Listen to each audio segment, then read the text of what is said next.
गोदान। लेखक मुंशी प्रेमचंद। खन्ना की जीभ में खुजली हो रही थी। बोले, ओ जी, आपका एक एक अंग फिलॉसफी में डूबा हुआ है। मालती ने उनकी लगाम खींची। अच्छा, आपका भी फिलॉसफी में दखल है? मैं तो समझती थी आप बहुत पहले अपनी फिलॉसफी को गंगा में डुबो बैठे। नहीं, आप इतने बैंकों और कंपनियों में डायरेक्टर ना होते। राय साहब ने खन्ना को संभाला। तो आप क्या समझती हैं कि फिलोसोफरों को हमेशा फाके मस्त रहना चाहिए? जी हाँ, फिलोसोफर अगर मोह पर विजय ना पा सके तो फिलोसोफर कैसा? इस लिहाज से तो शायद मिस्टर मेहता भी फिलोसोफर ना ठहरे। मेहता ने जैसे आस्तीन चढ़ाकर कहा। मैंने तो कभी ये दावा नहीं किया राय साहब। मैं तो इतना ही जानता हूं कि जिन औजारों से लोहार काम करता है उन्हीं औजारों से सोनार नहीं करता। क्या आप चाहते हैं आम भी उसी दशा में फलें फूलें जिसमें बबूल या ताड़? मेरे लिए धन केवल उन सुविधाओं का नाम है जिनसे मैं अपना जीवन सार्थक कर सकूं। धन मेरे लिए बढ़ने और फलने फूलने वाली चीज नहीं, केवल साधन है।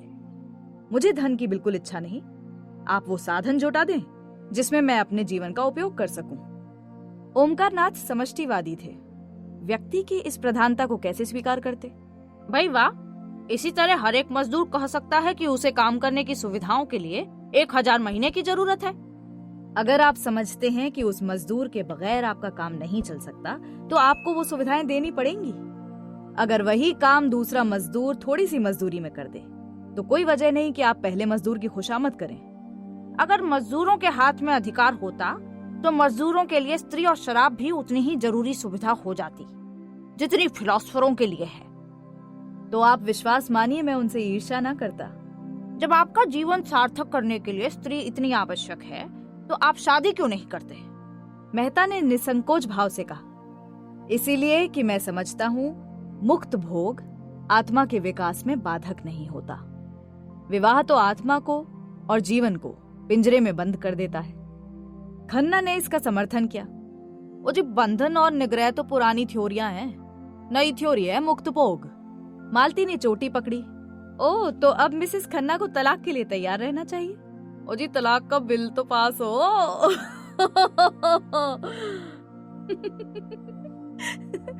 शायद उसका पहला उपयोग आप ही करेंगे।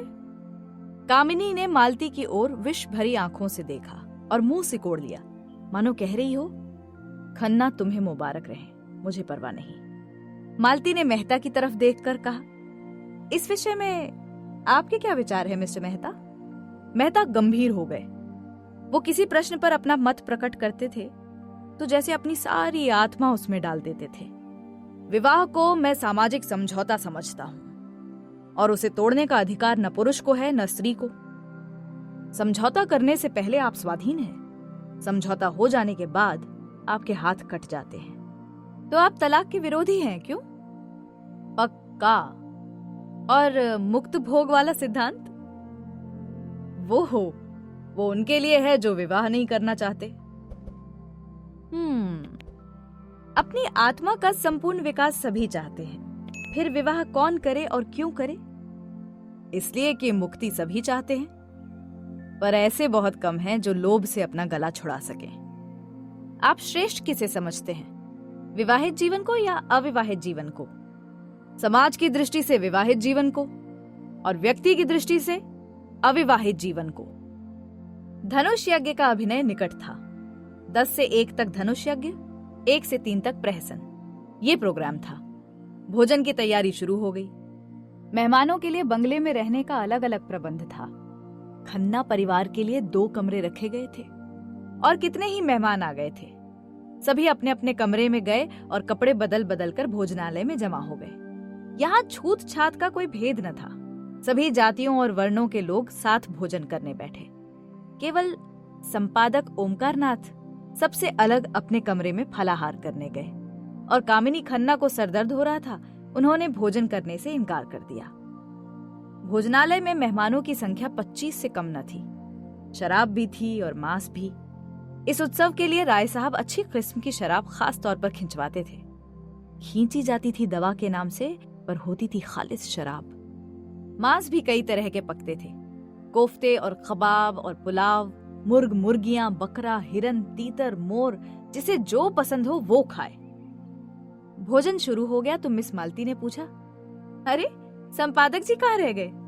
किसी को भेजो राय साहब, उन्हें पकड़ लाएं। राय साहब ने कहा, वो वैष्णव है, उन्हें यहाँ बुलाकर क्यों बेचारे का धर्म नष्ट करोगी? बड़ा ही आचार निष्ठ आदमी है। अजय और कुछ नहीं, तमाशा तो रहेगा। सहसा एक सज्जन को देखकर उसने पुकारा, आप भी तशरीफ रखते हैं मिर्जा खुर्शीद? ये काम आपके सुपुर्द। चलिए, आपकी लियाकत की आज परीक्षा हो जाएगी। मिर्जा खुर्शीद गोरे चिट्टे आदमी थे। भूरी भूरी मूछें, नीली आंखें, दोहरी देह, चांद के बाल सफाचट, छकलिया अचकन और चूड़ीदार पाजामा पहने थे। ऊपर से हैट लगा लेते थे। काउंसिल के मेंबर थे पर अधिकांश समय खर्राटे लेते रहते थे। वोटिंग के समय चौंक पड़ते थे और नेशनलिस्टों की तरफ से वोट देते थे। सूफी मुसलमान थे। 2 बार हज कराए थे, मगर शराब खूब पीते थे। कहते थे, अमामिया, जब हम खुदा का एक हुक्म भी कभी नहीं मानते तो दीन के लिए क्यों जान दें। बड़े दिल्लगीबाज बेफिक्रे जीव थे। पहले बसरे में ठीके का कारोबार करते थे, लाखों कमाए, मगर शामत आई कि एक मेम से आशनाई कर बैठे।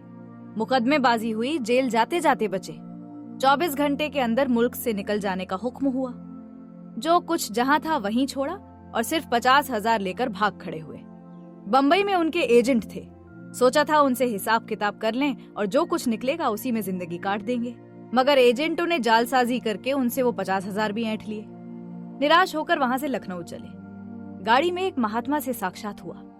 महात्मा जी ने उन्हें सब्ज बाग दिखाकर उनकी घड़ी, अंगूठियां, रुपए सब उड़ा लिए। बेचारे लखनऊ पहुंचे तो देह के कपड़ों के सिवा कुछ न था।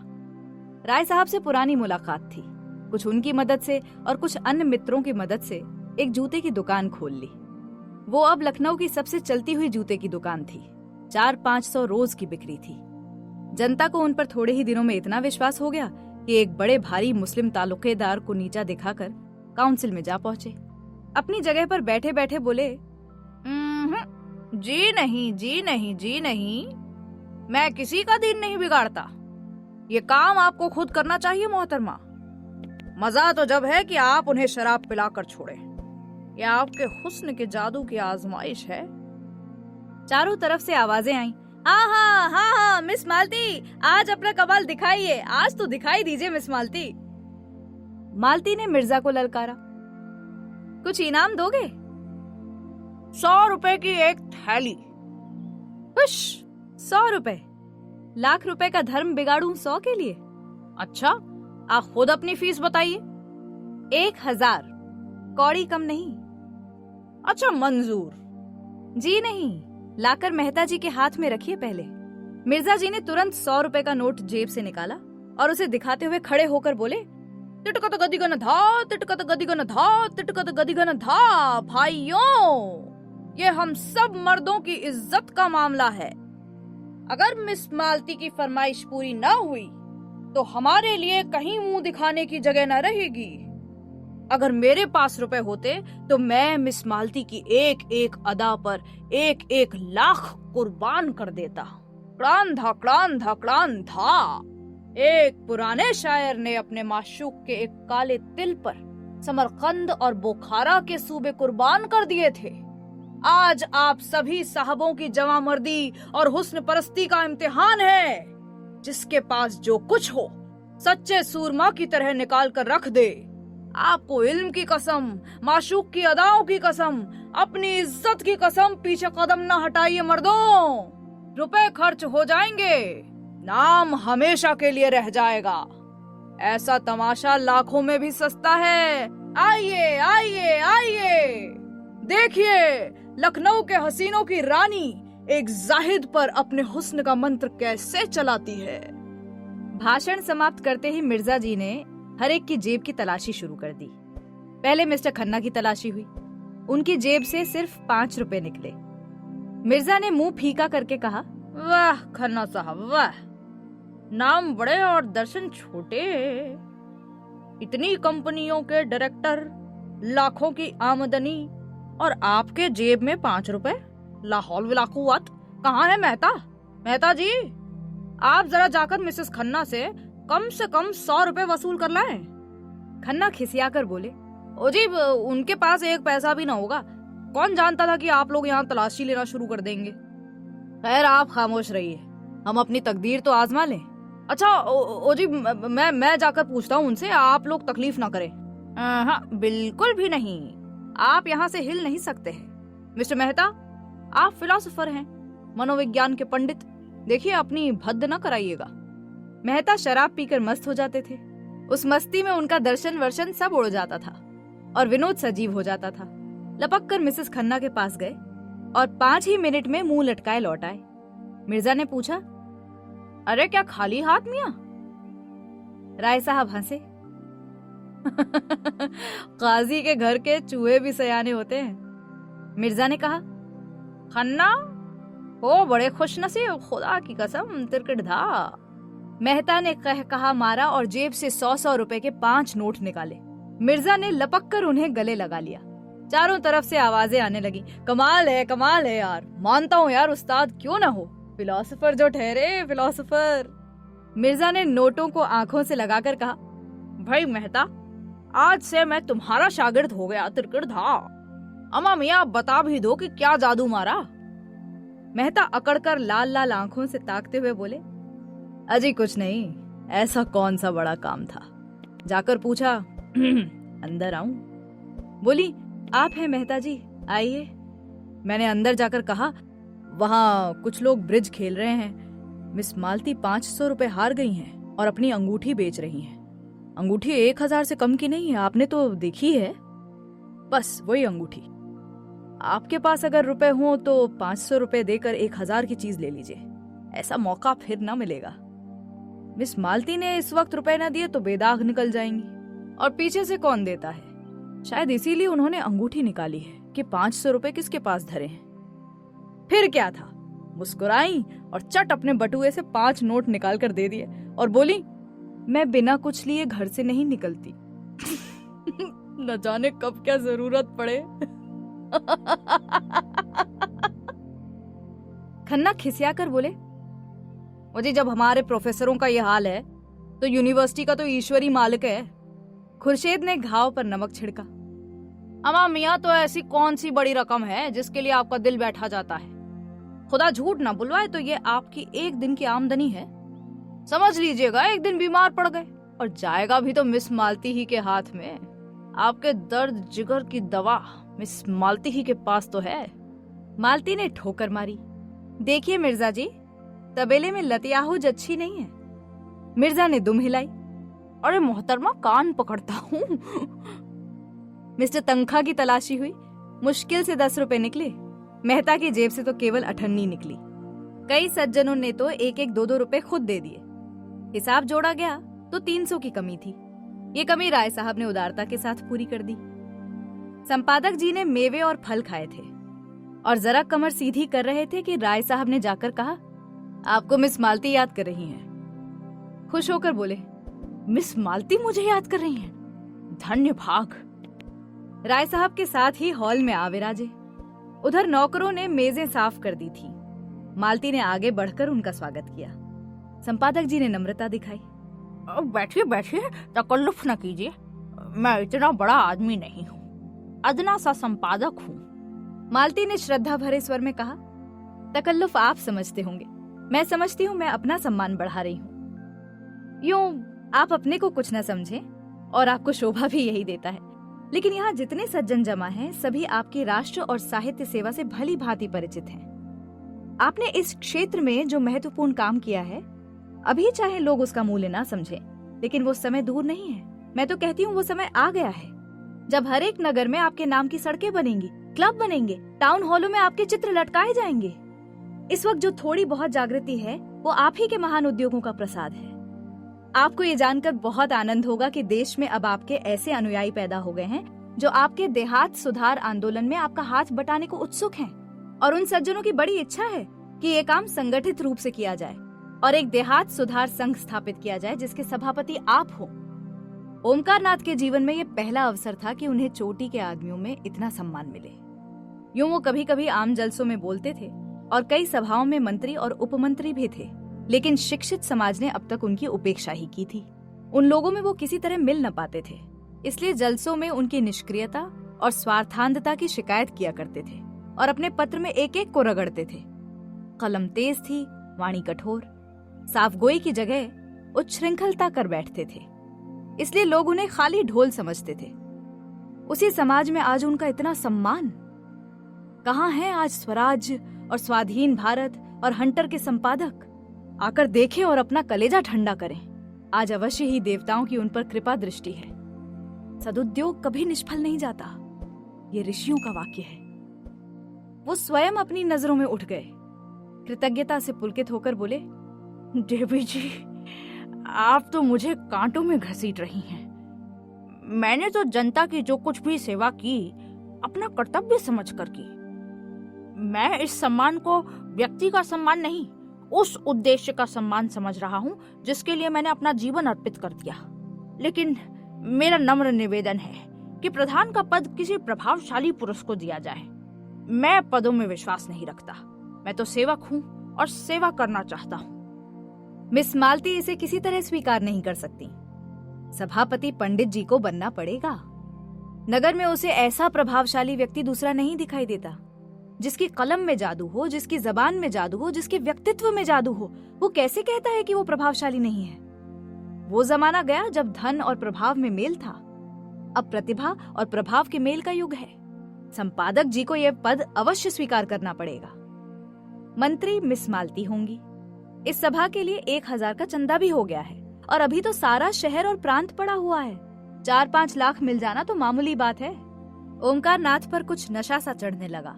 उनके मन में जो एक प्रकार की फुरहरी सी उठ रही थी, उसने गंभीर उत्तरदायित्व का रूप धारण कर लिया।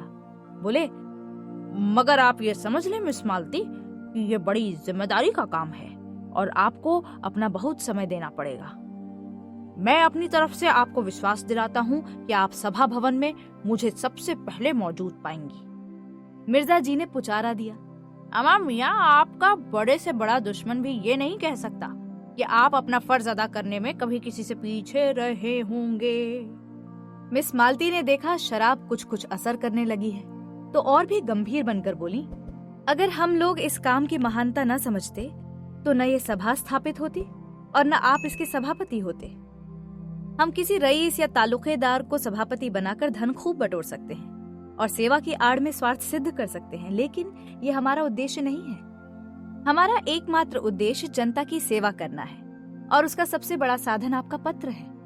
हमने निश्चय किया है कि हर एक नगर और गांव में उसका प्रचार किया जाए और जल्द से जल्द उसकी ग्राहक संख्या को 20,000 तक पहुंचा दिया जाए। प्रांत की सभी म्यूनिसिपैलिटियों और जिला बोर्डों के चेयरमैन हमारे मित्र हैं। कई चेयरमैन तो यहीं विराजमान हैं। अगर हर एक ने 500-500 प्रतियां भी ले ली तो 25,000 प्रतियां तो आप यकीन ही समझें। फिर राय साहब और मिर्जा साहब की ये सलाह है कि काउंसिल में इस विषय का एक प्रस्ताव रखा जाए कि प्रत्येक गांव के लिए बिजली पत्रिका की एक प्रति सरकारी तौर पर मंगाई जाए या कुछ वार्षिक सहायता स्वीकार की जाए। और हम सबको ये पूरा विश्वास है कि ये प्रस्ताव अवश्य पास हो जाएगा। ओमकार नाथ ने जैसे नशे में झूमते हुए कहा, हमें गवर्नर के पास डेप्यूटेशन ले जाना होगा। मिर्जा खुर्शीद बोले, अमा मियाँ, जरूर जरूर, तिरकट धा।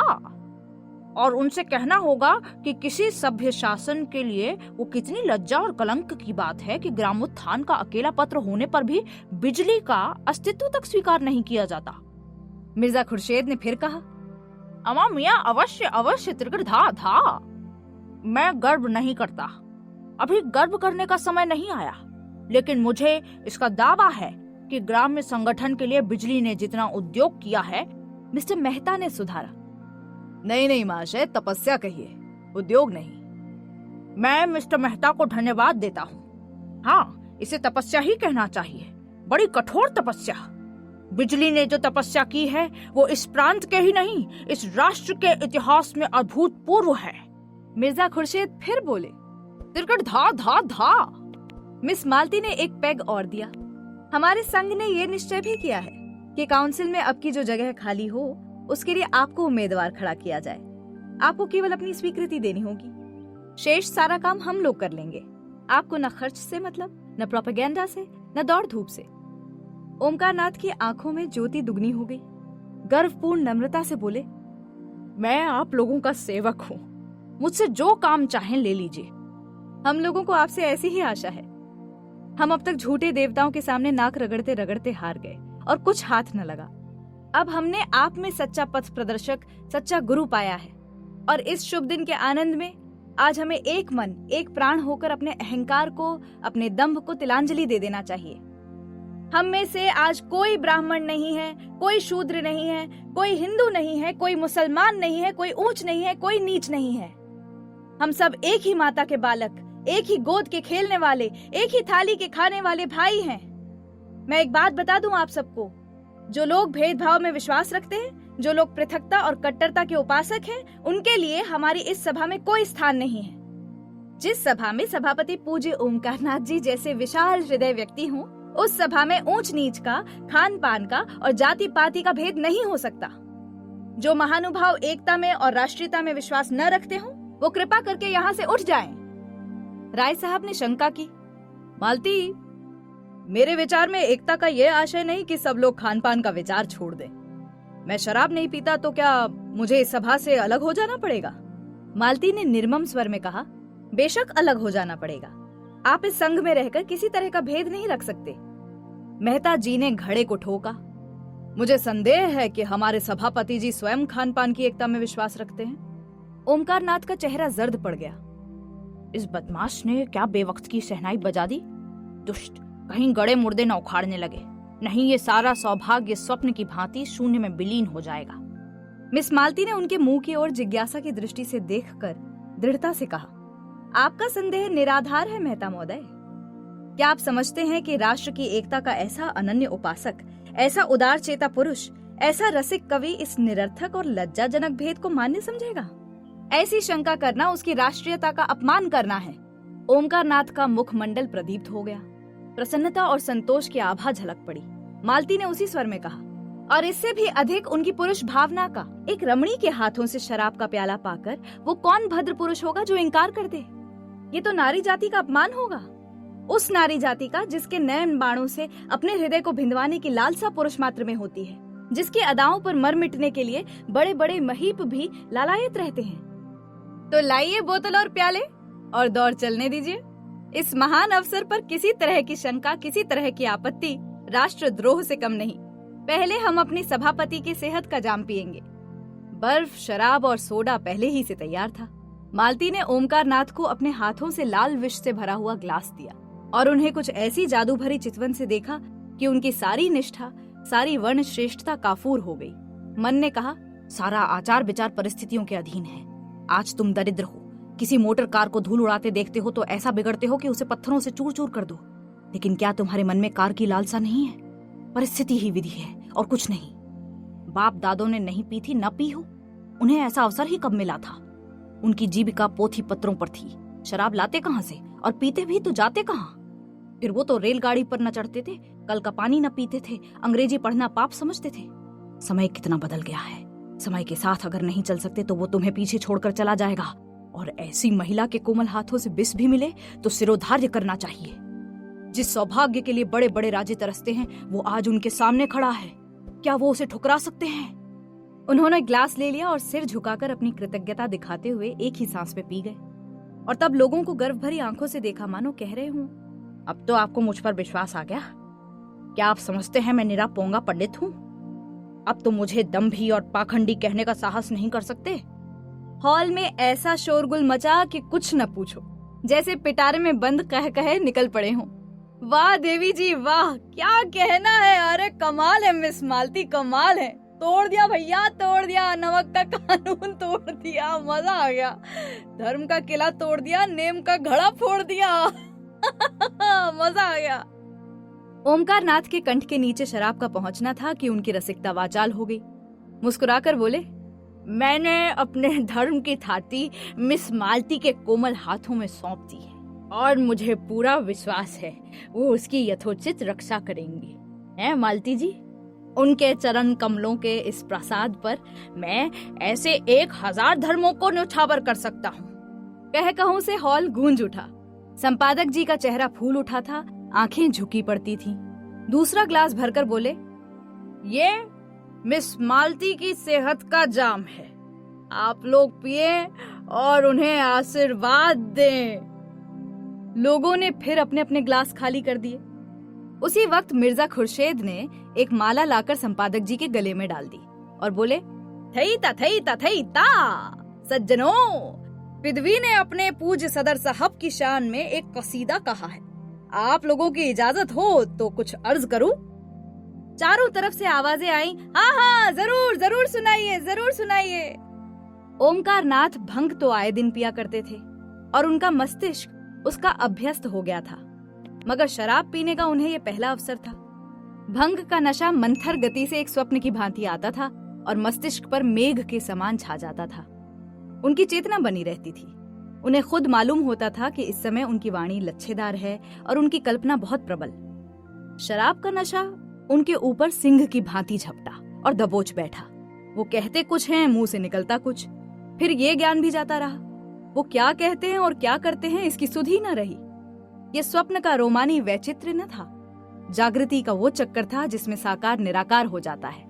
न जाने कैसे उनके मस्तिष्क में ये कल्पना जाग उठी कि कसीदा पढ़ना कोई बड़ा अनुचित काम है। मेज पर हाथ पटक कर बोले, नहीं, कदापि नहीं, यहाँ कोई कसीदा नहीं होगा। सभापति कौन है?